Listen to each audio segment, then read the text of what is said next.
or whatever it's going to appear like now. It's you've needed refreshment of this awareness of partnership with God.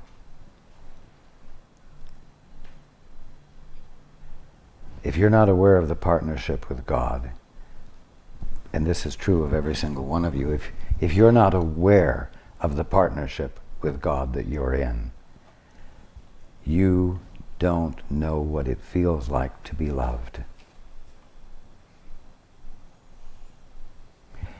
And all of you who are self-made men or liberated women,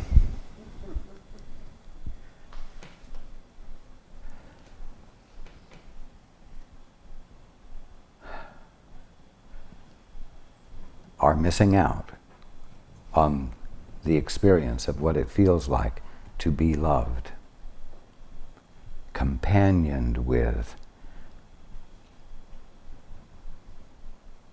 by pure, unequivocal love. Love that comes in underneath the deepest parts of you and provides support that you can feel. Not only can you feel it, you can feel that it is an infinite love that is supporting you. That's your birthright.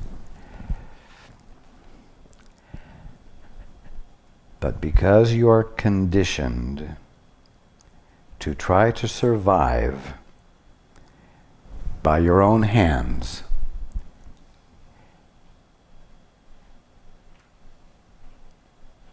it feels insane to you to let go of that so that you might yield deeply to God.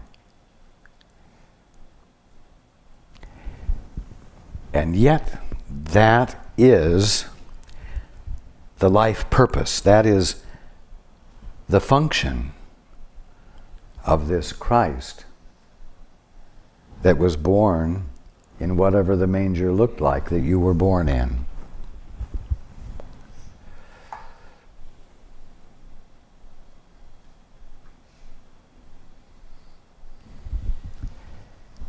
It is so important for your conception of spirituality to be directly relatable to your experience today, relative to events that seem to happen to you and relative to each other.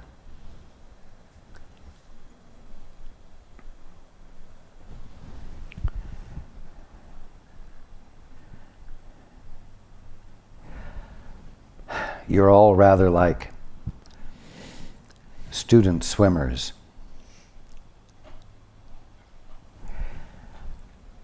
who are at the stage of learning how to float on your back. Man, you want to get your arms and legs going, because if you know that if you stop, the water will not hold you up, and your teacher has to say, yes, it will. Your teacher has to come along and put his or her hand under the small of your back and say, relax. Keep your back arched, but stop moving your arms and legs. Stop struggling to survive. Keep your back arched. I'm right here. I'm going to slowly move my hand away, but it will be right there if you start to sink. But I reassure you that if you keep your back arched, you will not sink. So let's explore what I've said and see whether it's true. I'm right here. My hand will be right there if you start to sink. And you are encouraged and nurtured into having enough faith to do the exact opposite of what every cell in your body seems to be telling you you must do in order not to drown. God's love, is underneath, supporting you as you learn how to abandon inappropriate self-confidence. Confidence wrongly placed.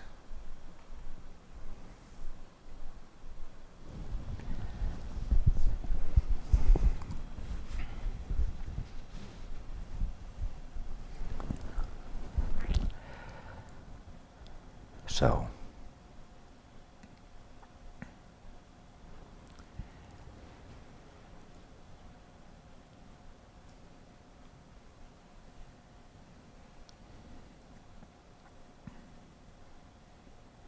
you're in a perfect spot.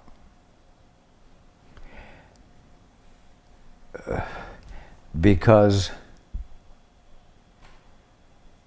you've lost everything and you don't have anything to hold on to. You can try to kick your legs and arms mightily to get back into some sort of control, or you can acknowledge that right now, at this very moment, having lost everything, you still exist and you still have everything you need in order to be the presence of mind that can be conscious of life and have an approach to life and make a choice between God or trying to regain your superior position of control. Everything essential is present that allows you to make a choice. You have everything you need.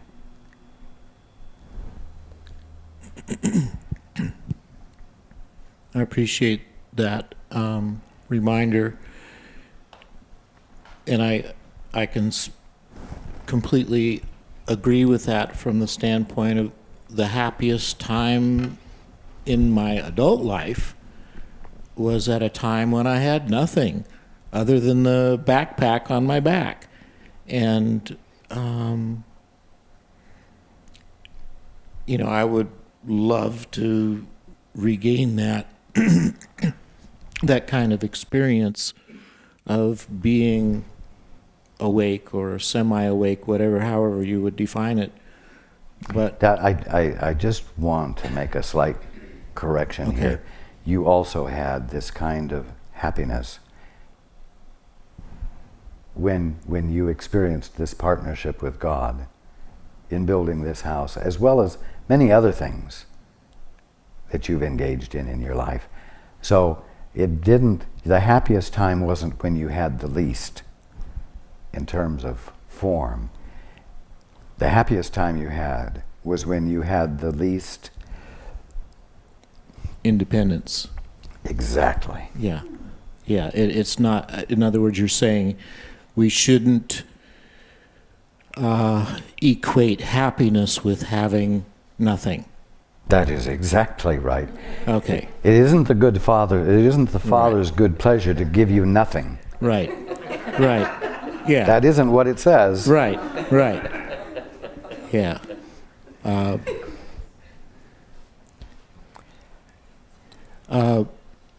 In terms of serving purpose, divine purpose, would it be better for me to let go of the property, let the state have it for taxes owed, or would it be better for me to try to take advantage of some way that I can get some government money for rebuilding, or is there another practical solution? The latter. Don't even go any further. Rebuilding is the appropriate direction to move in. I'm just afraid because they're... Oh, yes, I know. This is the They're smallest violin in the world playing hearts and flowers. They're telling me that I have to prove that I that was my principal residence, and it wasn't, in order to qualify for the money. It wasn't my principal residence. I've been living on my boat here in the Northwest, and that was a project that I've been working on, labor of love, for the last 20 years. And so I don't want to have to make up a No, lie I'm not suggesting and that you jeopardize lie. myself to, you know. I'm not suggesting. That would be a poor basis upon which to build. Right. But I am telling you that the avenues are there in the direction of rebuilding. Okay. So Be open listen Okay. for the Father's guidance relative to that, Okay. so that you might happen to go down the right hallway and turn into the right doorway and be where someone says, I have just the thing you need. Okay. Okay. Okay. And I know you'll slip and get into self-pity from time to time, but don't make too big a deal out of it Yeah. when it happens, Okay. and get out of it as quickly as you can. Yeah. It's a choice. Yeah. It is a choice. I can wallow in it and say, okay, I'm going to spend 15 minutes wallowing in this mud bath and I then would get not out. suggest. I would not suggest that because it is quite an appealing experience, and it's likely, if you invite it in, to last longer than 15 minutes. Yeah. Yeah, it does come into consciousness without my invitation. Yes. Yeah. When you recognize it, get out. Okay. Thank you. You're welcome. You're welcome. Hands. In the back row.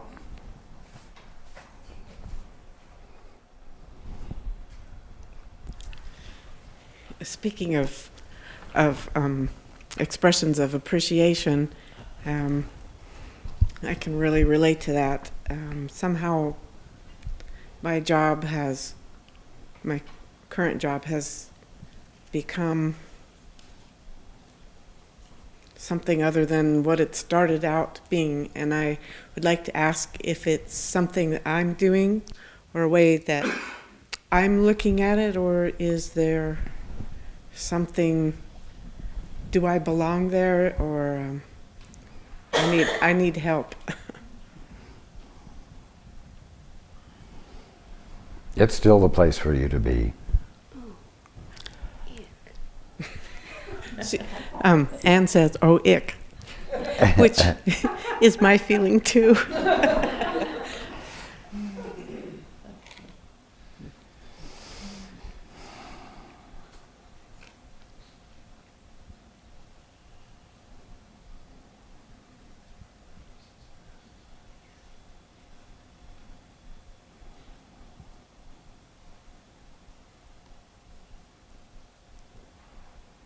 Remember why you're there. Remember why you went there in the first place. And realize that protocols and practices can't really stop you from being the embodiment of why you're there.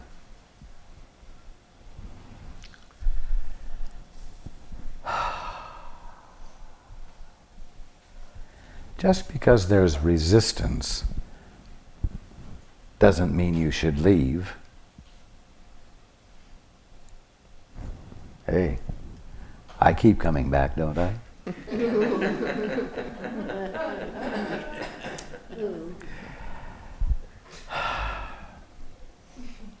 But I'm not imagining the resistance, am I?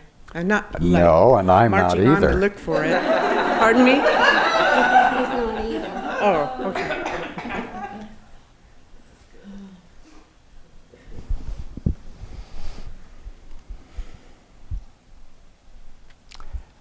Is the resistance that you're not imagining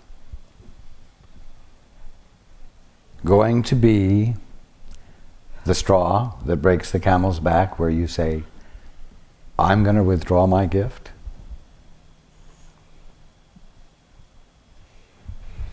Anne is going to be teaching children, who will naturally bring resistance to learning. Is that justification for abandoning the role of teacher? No. It just means that one has to remember one's purpose, and one has to remember the love that one brings to one's purpose, and listen for fresh ways that break down the resistance, that are not so confrontational that they increase the resistance. And that's called caring enough to hang in there. And the environment you're in is malleable. Your persistence will meet with good results.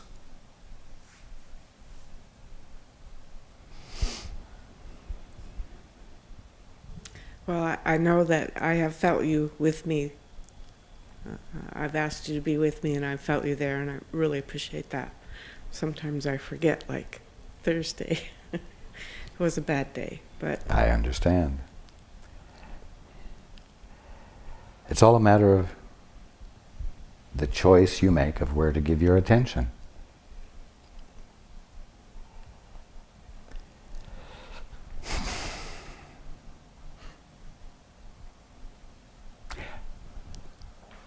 You are not in the wrong place.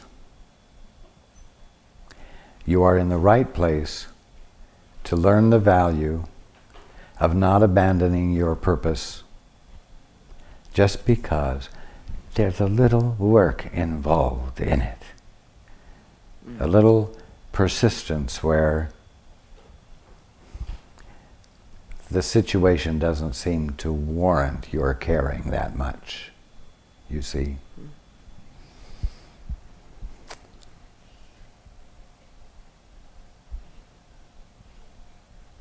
Thank you.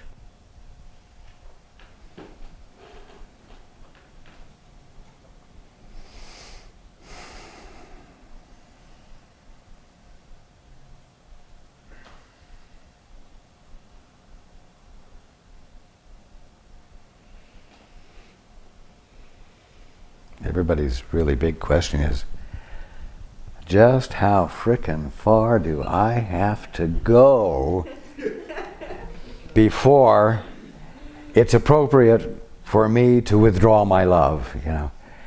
Just how far do I have to go in being the presence of love?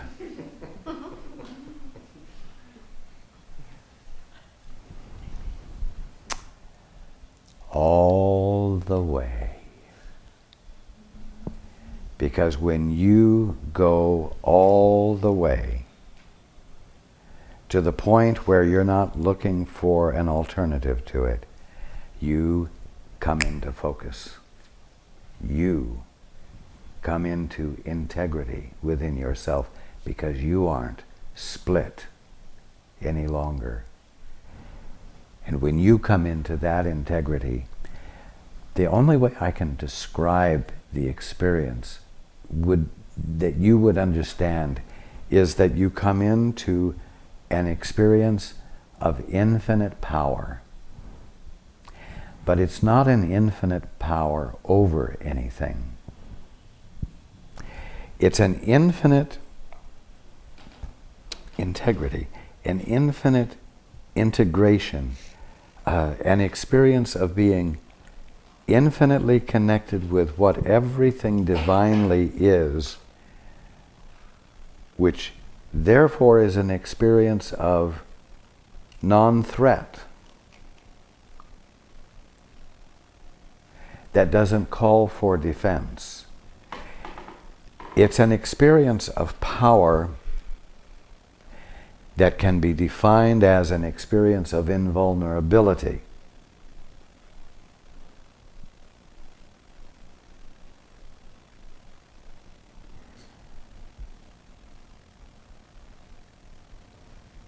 So,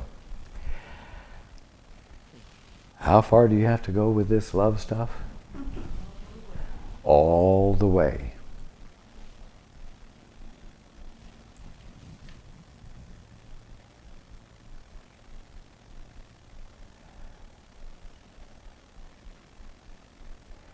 When you can no longer find anyone from whom you would be willing to withhold your love, you will have given up the ace up your sleeve that has kept you from becoming whole, kept you from becoming integrated.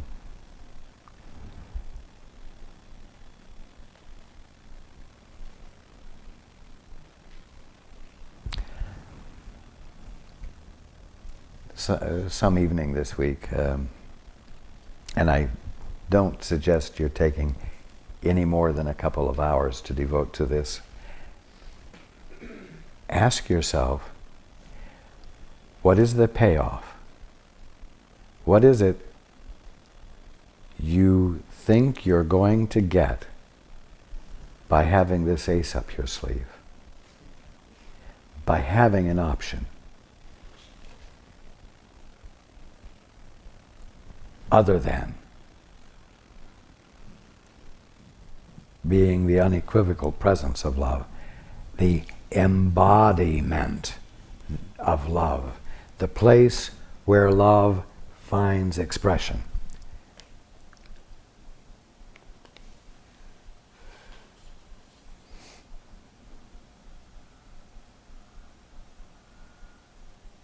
Okay, we will take a break. I'll go get the ice cream.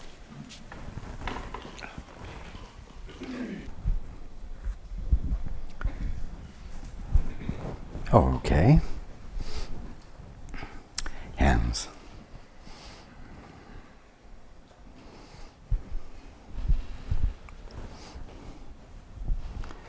Right here.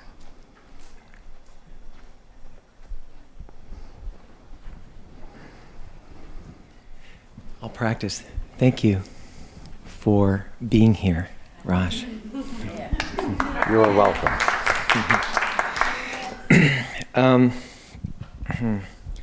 Since last time, there was a small gathering of a few of us that got together to do something fun, bending spoons. That was sort of fun. And after we all did that, a few of the people who were at the gathering were all here last time at this gathering, at the spoon bending thing. And there was a discussion that ensued, and one of the people there had asked a question here. And she had insisted on hearing your answer differently than I had heard the answer.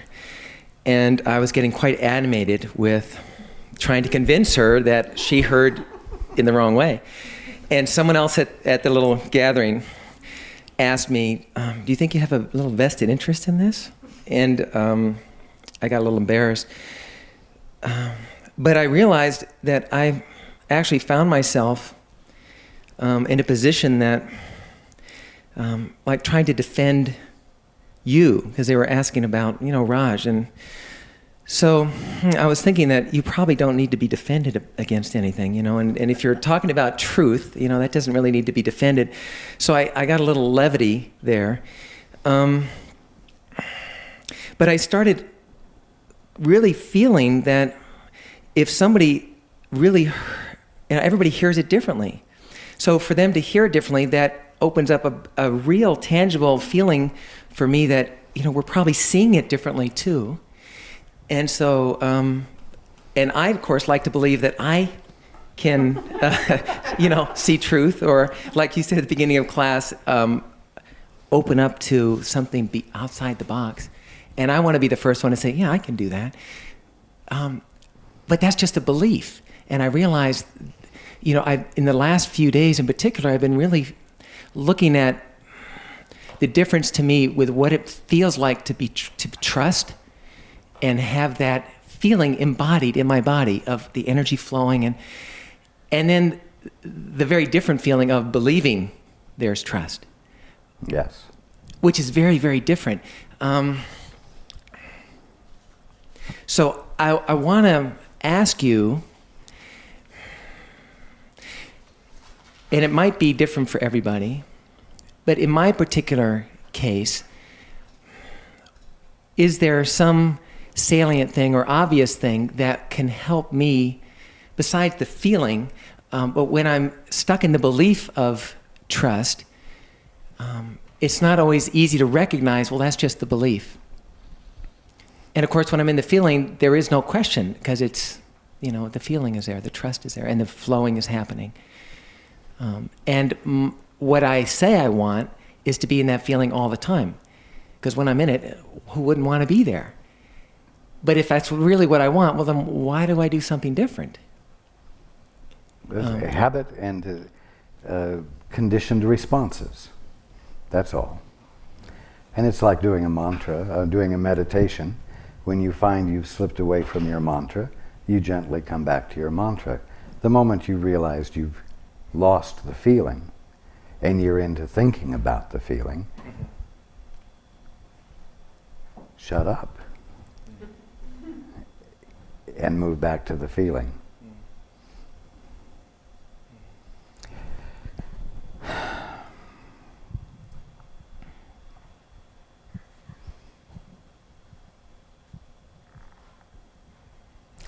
It's never what I'm saying, but what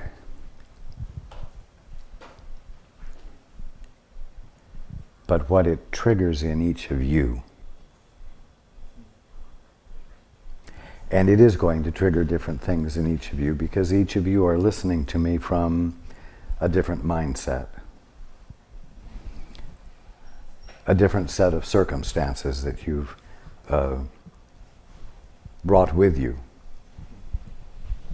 when you're listening with me.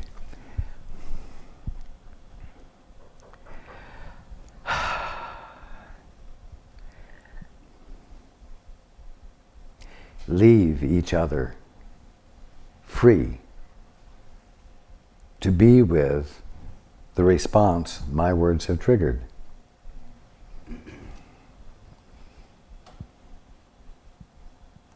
Because I know everyone who's hearing my voice, and my words are well picked so that they trigger the things that need to be triggered in each of you, even though they're different from the person sitting next to you.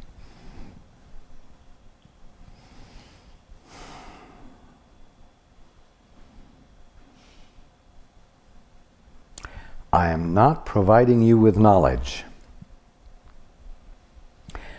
I am providing you with triggers to new experiences within yourself.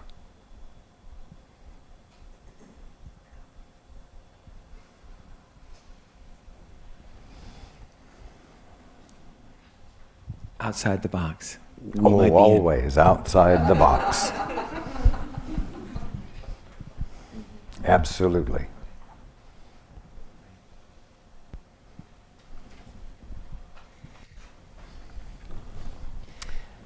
Continue. So,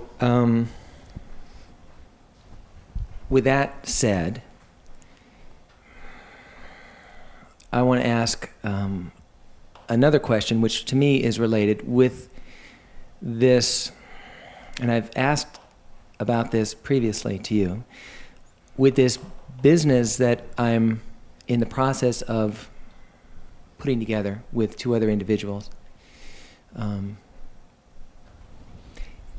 Is this business, does it have the possibility or the potential to embody the unfoldment of purpose, our Father's plan? It does indeed. Okay. So I feel that it does, but when we're all three together trying to put this thing together, coming from different places, sometimes I wonder,